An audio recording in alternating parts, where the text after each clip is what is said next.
Hello दोस्तों आज की इस वीडियो में हम लोग हल करने वाले हैं क्लास 9th के मैथ का जो चैप्टर है 7 त्रिभुज। ठीक है, तो इस चैप्टर में हमने प्रश्नावली जो वीडियो में हम लोग क्या करने वाले हैं कि जो प्रश्नावली आपका 7.3 है, ठीक है, उससे पहले जो भी यहाँ पे देखिए आपके दो परमें भी दिए गए हैं। ठीक है, परमें 7.2 और 7.3 जो कि मोस्ट इम्पॉर्टेंट है। ठीक है, तो इस चीज़ को हम आसान भाषा में समझेंगे कि इसका मतलब क्या है।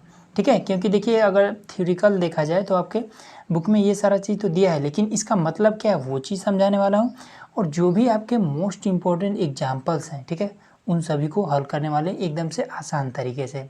ठीक, तो चलिए देखते हैं। सबसे पहले परमें 7.2 कहता है कि एक समद्विबाहु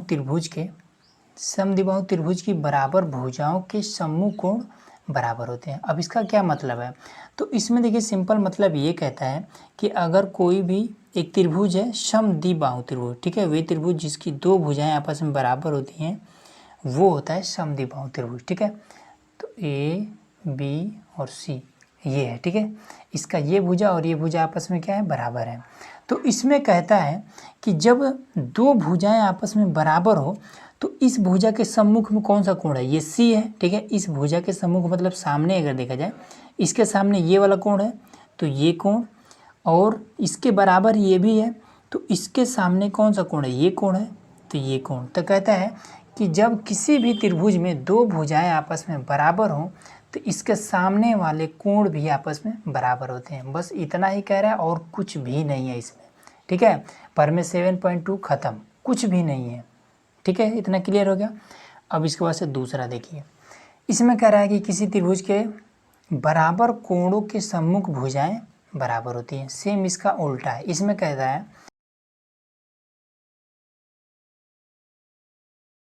है कि अगर ये वाला कोण इस कोण के बराबर है, ठीक है, ये वाला कोण इस कोण के बराबर है तो इस कोण के सामने वाला जो भुजा होगा और इस कोण के जो सामने वाला भुजा होगा ये आपस में बराबर होंगे। ठीक है, मतलब सेम इसका आप देखिए इन दोनों परमें का यूज हम क्वेश्चन पर कैसे करेंगे, आइए इसको देखते हैं। ठीक है, तो उसके लिए हम यहाँ पर हमने एक क्वेश्चन ले रखा है।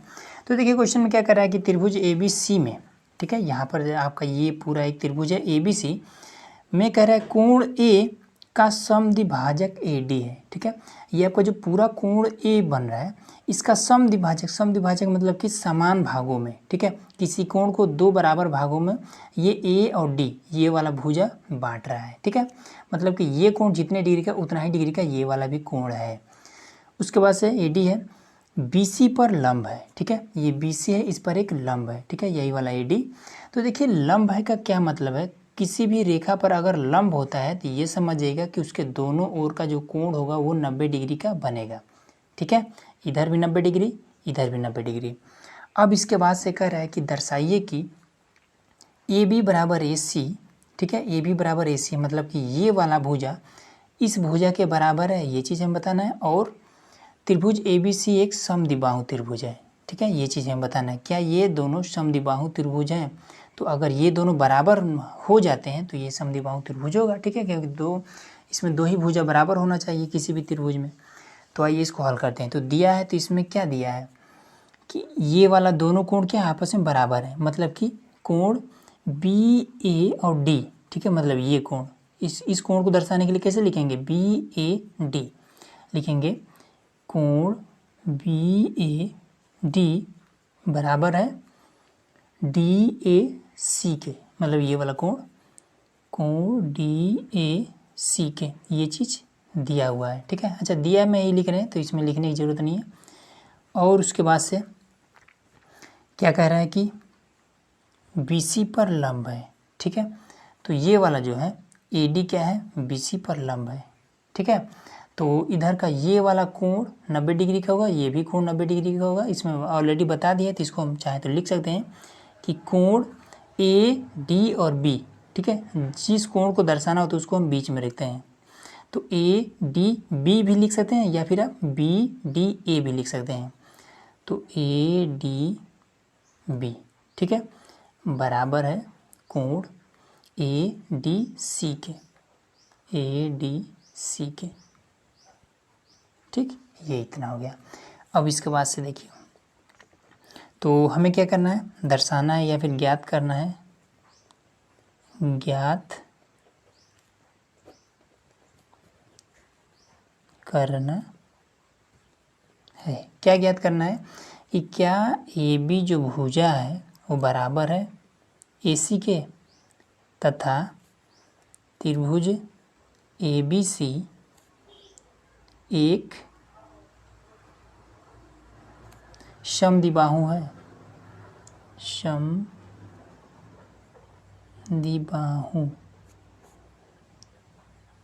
है, ये चीज़ हमें ज्ञात करना है। ठीक है, तो चलिए इसको हल करते हैं।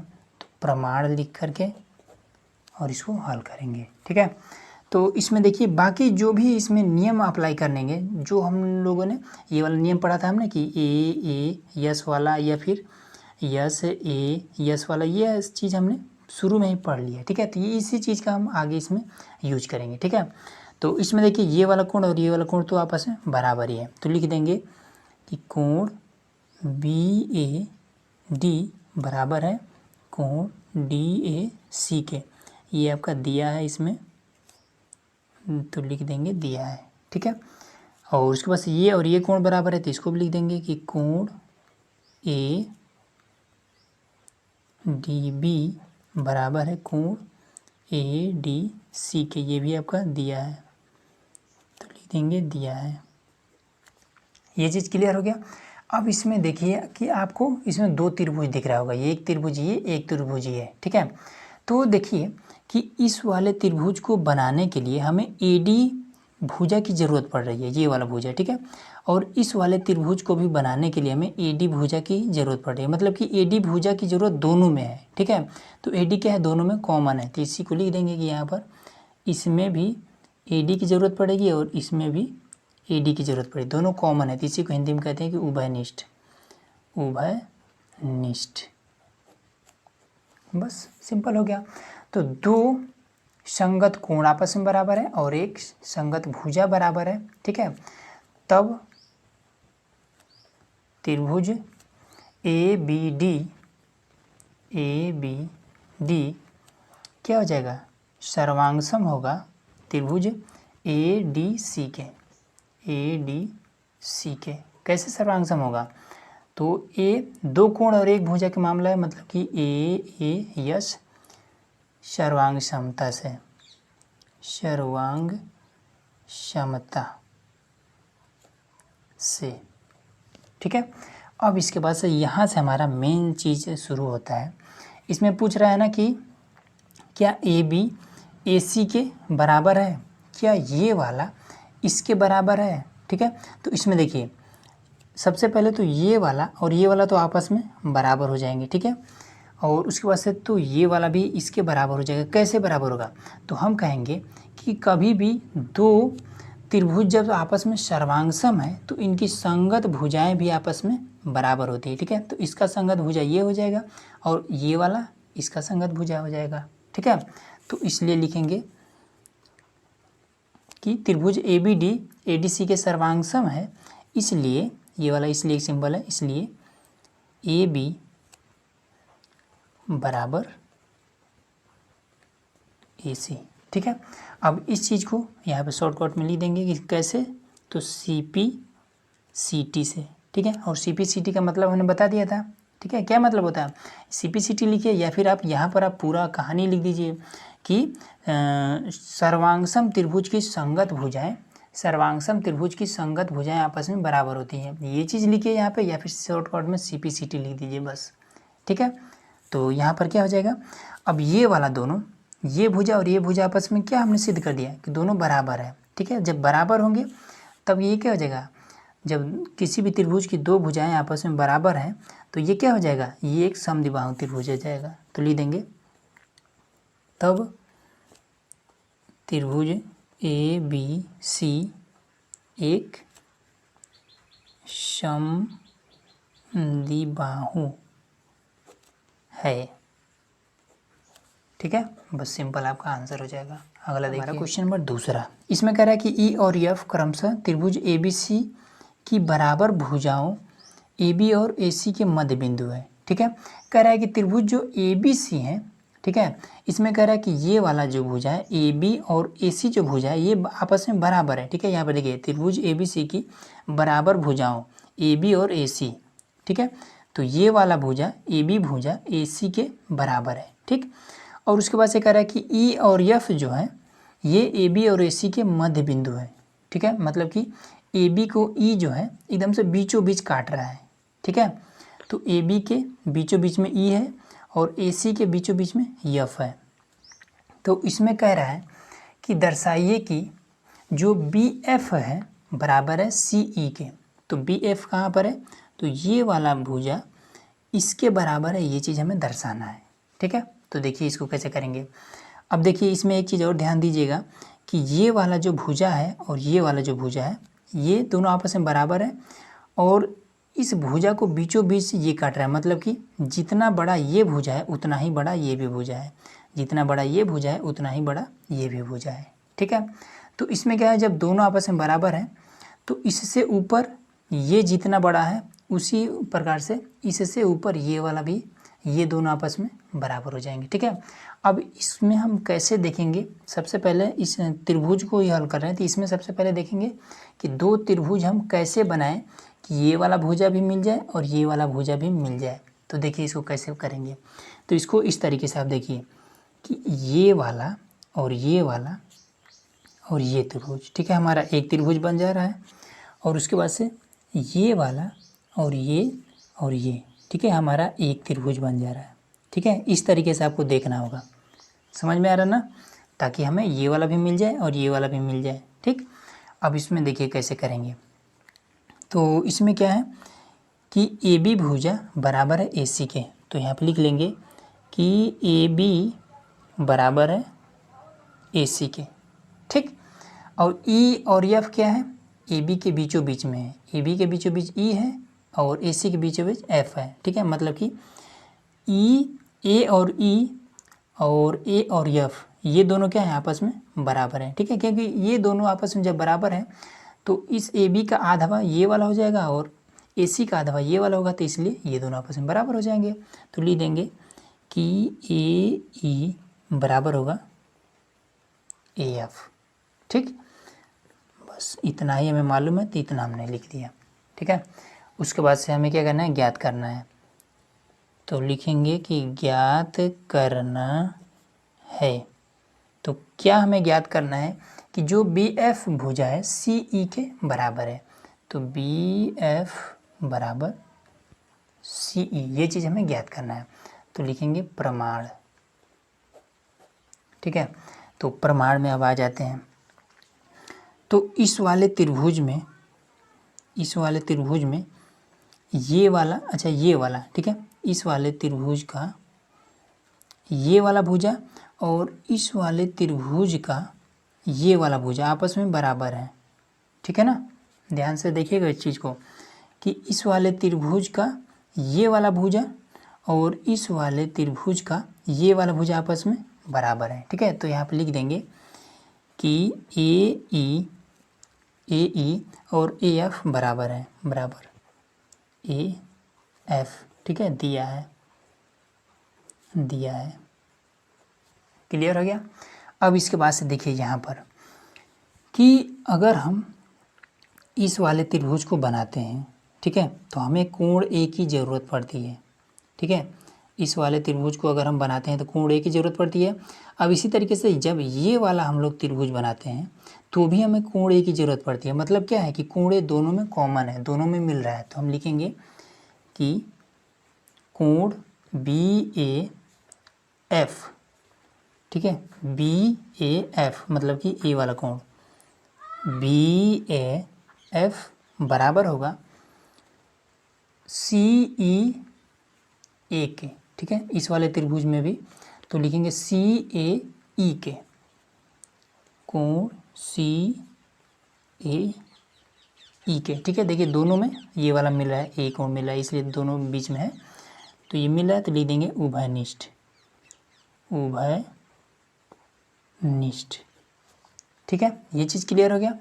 अब इसके बाद से एक चीज़ और कि इसमें आपका इस वाले त्रिभुज को जब हम बना रहे हैं तो ये वाला जो भुजा है ये वाला ए बी, और जब हम इस वाले त्रिभुज को बना रहे हैं तो ए सी जो भुजा है ये दोनों आपस में बराबर है। इस क्वेश्चन में ही कह रहा है, ठीक है। यहाँ पर हमने लिख भी रखा है। तो यहाँ पर लिख देंगे कि भुजा ए बी बराबर है ए सी के। ठीक है, ये इसमें दिया है तो लिख देंगे कि दिया है। ठीक है, ये छोटा छोटा चीज़ आपको ध्यान देना है, आपको ये क्वेश्चन इजीली हो जाएगा। ठीक है, बस इतना अगर आ गया तो आपका क्वेश्चन भी आ गया, आंसर भी आ जाएगा। लिखेंगे तब दो भुजा बराबर है और एक कोण बराबर है। ठीक है, तो हो जाएगा कैसे, तब त्रिभुज बी ए एफ सर्वांगसम है त्रिभुज सी ई ए के। ठीक है, या फिर सी ए ई भी कह सकते हैं, कोई दिक्कत नहीं है। ठीक है, ये सर्वांगसम है। कैसे, रीजन देना पड़ेगा, तो कितना, दो भुजा और एक कोण, तो यस ए यस सर्वांग क्षमता से।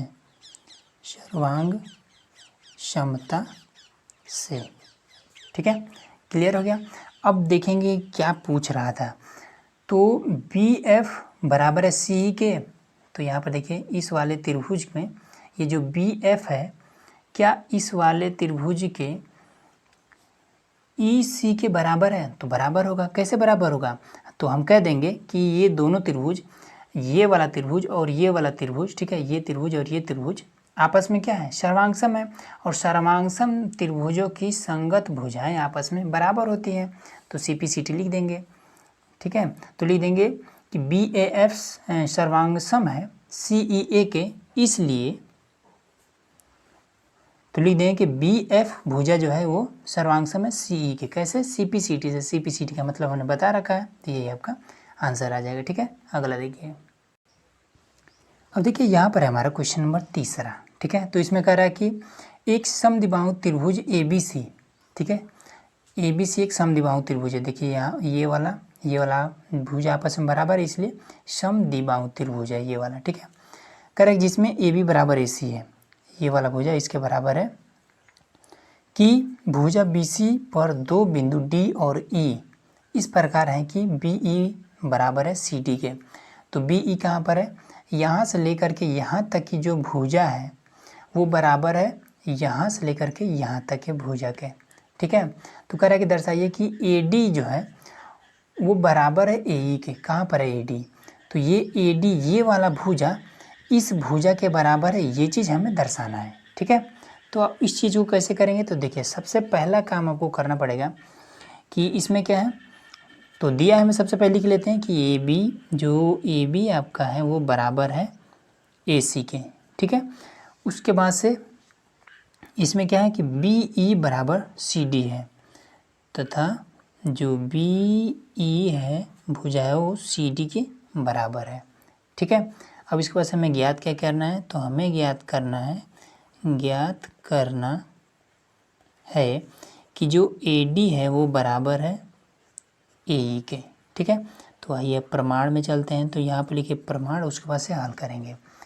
ठीक है, तो ये वाला भुजा इसके बराबर है। ठीक है, देखिए ये जो बीच में त्रिभुज बना, इस वाले त्रिभुज से हमें कोई मतलब नहीं, क्योंकि हमें क्या करना है ना कि इसी वाले भुजा को दर्शाना है कि इसके बराबर है कि नहीं है।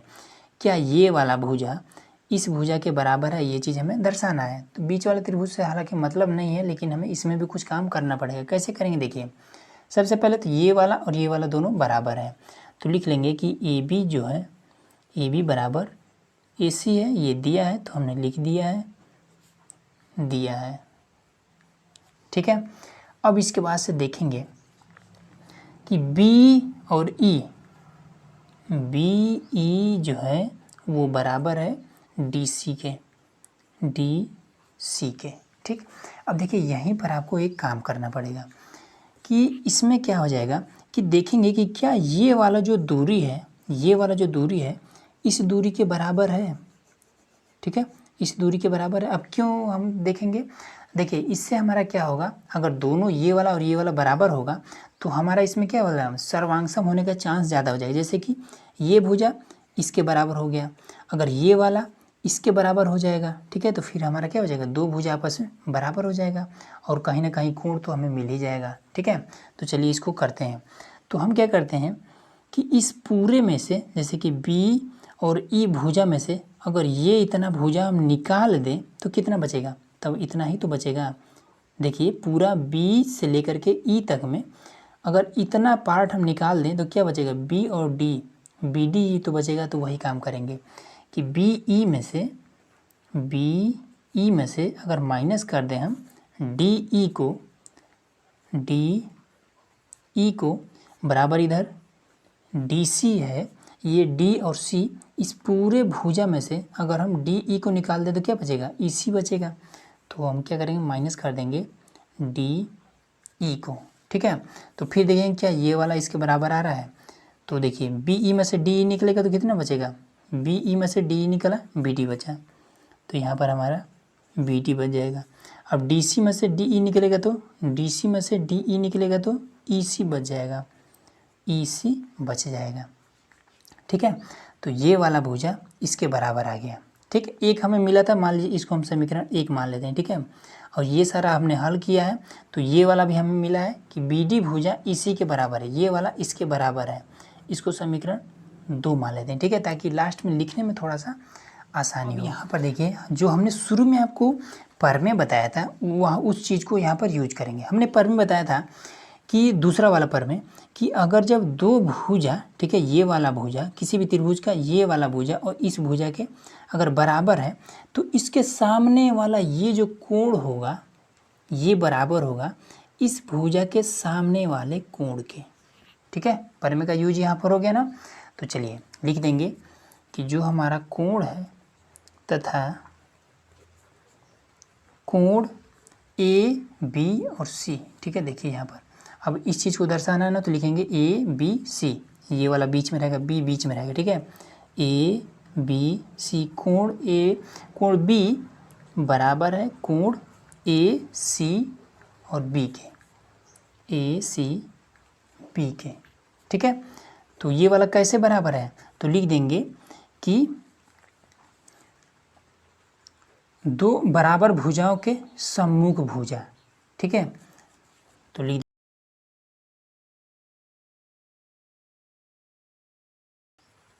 ठीक है, बराबर भुजा ये दोनों बराबर है, इसके सम्मुख ये है, इसके सम्मुख ये है, ठीक है। तो थोड़ा सा आपको हिंट के लिए डालना पड़ता है बराबर भुजाओं की सम्मुख भुजा, ये चीज़ क्लियर हो गया। अब यहाँ पर देखिए इस चीज़ को मान लेते हैं, अब जैसे कि ये वाला इसको मान लेते हैं समीकरण 3, ठीक है। तो इस समीकरण 3 में हमें क्या मिल चुका है कि यहाँ पर हमें मिला है कि एक भुजा, एक दो संगत भुजा यहाँ पर बराबर है, ठीक है। उसके बाद से यहाँ पर हमने एक संगत भुजा को यहाँ पर हमने बराबर किया और यहाँ पर एक हमने संगत कोण बराबर कर दिया। तो मतलब कि दो संगत भुजा और एक कोण हमें मिल चुका है। तो लिख देंगे कि तब त्रिभुज ए, अब देखिए ये चीज़ बराबर कहाँ पर है, तो ए बी ए सी के बराबर है, ये वाला इसके बराबर है, ठीक है। उसके बाद से बी डी इसी के बराबर है, ये वाला इसके बराबर हुआ है, ठीक है। उसके बाद से कोण ए बी सी मतलब कोण बी कोण सी के बराबर है, ये वाला इसके बराबर है, मतलब कि इस त्रिभुज में और इसी त्रिभुज में यही दोनों में काम हुआ है, ठीक है। तो हम लिख देंगे कि ये वाला त्रिभुज इसके सर्वांगसम है। तो लिखेंगे कि ए बी डी सर्वांगसम है त्रिभुज ए ई सी के, ठीक है, ए ई सी के, ठीक है। कैसे सर्वांगसम है, तो दो भुजा और एक कोण बराबर है। तो लिखेंगे दो भुजा मतलब कि यस ए यस सर्वांग समता से, ये चीज़ हो जाएगा, ठीक है। अब इसके बाद से पूछ रहा था ना कि ए डी ए ई के बराबर है, क्या ये वाला जो भुजा है इसके बराबर है। तो देखिए इसका संगत कोण ये है, इसका संगत कोण ये है, तो फिर इसका संगत कोण यही तो होगा ना। तो जब दो त्रिभुज सर्वांगसम हो तो संगत कोण आपस में बराबर होते ही हैं। तो लिख देंगे कि इसलिए जो ए डी भुजा है वो बराबर होगा ए ई के, ठीक। कैसे बराबर होगा, तो यहाँ पर लिख दीजिएगा कि सी पी सी टी से, सिंपल आपका आंसर हो गया, ठीक है। उम्मीद है कि ये सारा चीज़ आपको ईजिली समझ में आ गया होगा। तो